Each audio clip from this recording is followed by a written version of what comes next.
ರಾಜ್ಯದಲ್ಲಿ ಮಾದಕ ವಸ್ತುಗಳ ನಿಗ್ರಹಕ್ಕೆ ಒತ್ತಾಯಿಸಿ ಕನ್ನಡ ಚಳವಳಿ ಹೋರಾಟಗಾರ ವಾಟಾಳ್ ನಾಗರಾಜ್ ನೇತೃತ್ವದಲ್ಲಿ ರಾಮನಗರದಲ್ಲಿಂದು ಪ್ರತಿಭಟನೆ ನಡೆಸಲಾಯಿತು. ಪ್ರತಿಭಟನೆಯಲ್ಲಿ ವಿವಿಧ ಕನ್ನಡಪರ ಸಂಘಟನೆಗಳ ಹೋರಾಟಗಾರರು ಹಾಗೂ ಸಾರ್ವಜನಿಕರು ಪಾಲ್ಗೊಂಡಿದ್ದರು.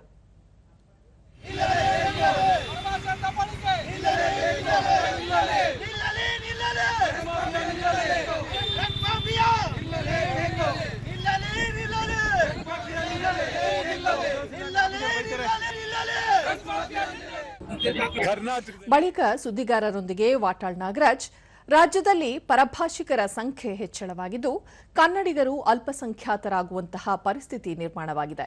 ಪರಭಾಷಿಕರಿಂದ ಕನ್ನಡಿಗರು ಶೋಷಣೆಗೆ ಒಳಗಾಗುತ್ತಿದ್ದಾರೆ. ಈ ಕುರಿತು ಸರ್ಕಾರ ಕೂಡಲೇ ನಿಗಾ ವಹಿಸಬೇಕು ಎಂದರು. ರಾಜ್ಯದಲ್ಲಿ ಮಾದಕ ವಸ್ತುಗಳ ಬಳಕೆ ಮತ್ತು ಪೂರೈಕೆ ಹೆಚ್ಚಾಗಿದ್ದು ಯುವ ಜನತೆಯ ಮೇಲೆ ತೀವ್ರ ಪರಿಣಾಮ ಬೀರುತ್ತಿದೆ.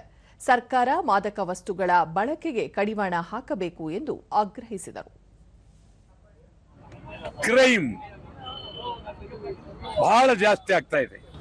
ಡ್ರಗ್ ಮಾಫಿಯಾ ನಿರಂತರವಾಗಿ ಎಲ್ಲಿ ಅಂದ್ರಲ್ಲಿ ನಡೀತಾ ಇದೆ. ಡ್ರಗ್ ಮಾಫಿಯಾ ಅಂತಂದ್ರೆ ಅಸಾಧಾರಣವಾಗಿ ನಡೀತಾ ಇದೆ. ಇದು ಕರ್ನಾಟಕದ ಪೊಲೀಸರಿಗೆ ಸವಾಲಾಗಿದೆ.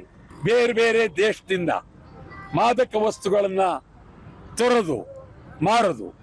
ಇದರಿಂದ ತೀವ್ರವಾಗಿ ರಾಜ್ಯದಲ್ಲಿ ಬಹಳ ಕೆಟ್ಟ ಅಪರಾಧಗಳು ಭಾರಿ ಆಗ್ತಾ ಇದೆ.